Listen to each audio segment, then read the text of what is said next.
প্রিয় দর্শক, আজ রুপোর বাজারে পড়ে গেল এক বিশাল পতন, যা আগে কখনো দেখা যায়নি।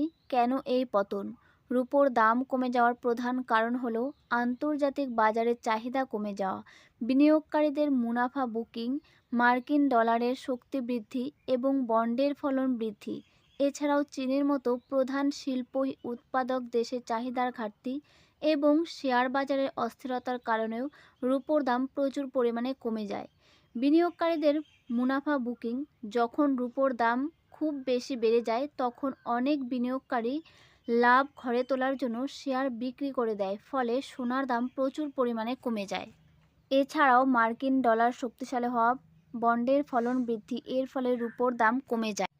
আজ রুপোর 1 গ্রামের দাম 245 টাকা, 10 গ্রামের দাম 2450 টাকা, 100 গ্রামের দাম 24,500 টাকা। প্রচুর পরিমাণে রুপোর দাম কমে গেল।